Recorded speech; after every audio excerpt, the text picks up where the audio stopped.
I got the idea for this episode while rewatching Mad Men recently. And in season 1, Midge Daniels, one of Don Draper's many mistresses, has a bottle of Linkwood 12 in her apartment. And that bottle of Linkwood 12 has a white label on it. And I had never seen a Linkwood 12 with a white label on it. I'd only seen the Linkwood 12s with black labels. Turns out it's a real bottling, and I was able to find a mini of that bottling. Of course, the first season of Mad Men takes place in 1960. This bottling didn't hit the shelves until the mid-70s.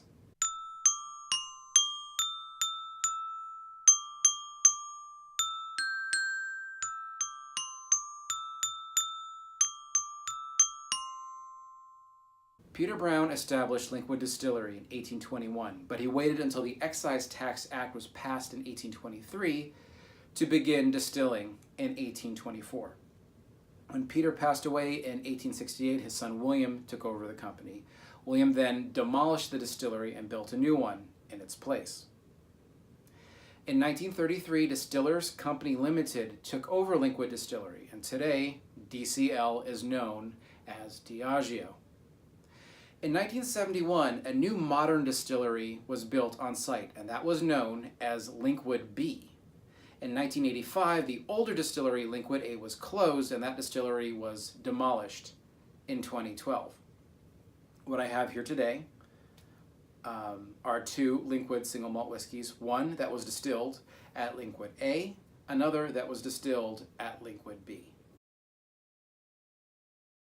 First up is this Linkwood 12-year-old white label from Distillery A. The white-labeled Linkwood 12-year-old was preceded by the black-labeled Linkwood 12-year-old. Some of the batches of this black-label Linkwood had its bottling date printed on its upper label. I've seen these dates go as late as 1972 in many whiskey auctions. In the early 1980s, Distillers Company Limited started using this label. My guess is that the year was 1982, which is when DCL introduced Linkwood 12 as part of its Ascot Malt Cellar range. On a side note, the whiskey-based community shows one of these bottles having a 1980 bottling date, but without any backup.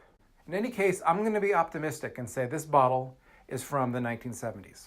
Next we have Linkwood 11-year-old distilled in 1988 in Distillery B. This whiskey was bottled by Signatory Vintage. It is from a sherry cask, specifically a sherry butt. It was distilled in 1988 and bottled in 2000.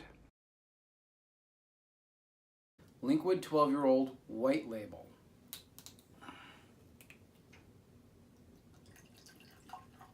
Linkwood 11-year-old distilled in 1988.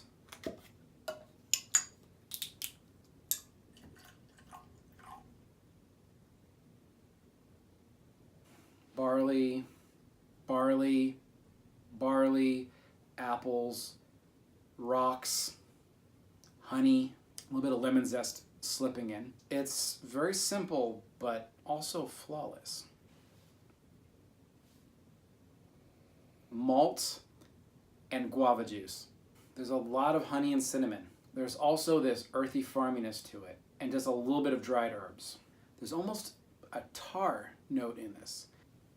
Cheers. There's an intensity to it that's very surprising for something that's only 40 ABV. It's fiercely malty. It's incredibly herbal, and I'm spitting all over myself. Fresh baked bread, lime juice, cream soda, brown sugar sweetness, and has a really long finish. Again, all at 40 ABV. Cheers. Another one that's remarkably intense considering its low alcohol by volume. Here it's 43 ABV, but it has the delivery of a cask strength whiskey. It's not just the heat, there's a thickness to it and an intensity on the tongue that you don't find in 40 or 43 ABV whiskeys nowadays. Milk chocolate, hay, ginger, some dried berries, a little bit of chili oil, a little bit of salt, a little bit of pepper, a little bit of sweetness, all perfectly balanced. There's a fruitiness that develops with time. Dried fruits from the sherry cask, tropical fruits that I believe are from the spirit. I'm not sure if this is a first for Killing Whiskey history, but I like both of these a lot. There are two different whiskey styles, but that might not have a whole lot to do with the two different distilleries. It may have to do with the casks. This truly is Highland malt. I mean, it is malt. I'm assuming they used refill casks. You're not getting a lot of American oak. You're not getting oak in general.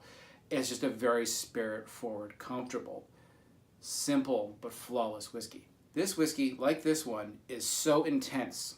It's very possible that the cask was previously used for peated whiskey because there's this nice, quiet, phenolic, peaty, farmy note to it. I haven't had many Linkwoods, but I've never had a Linkwood like this. I don't even have much of a conclusion here. I just love them both. Papa. Sounds like my time is up.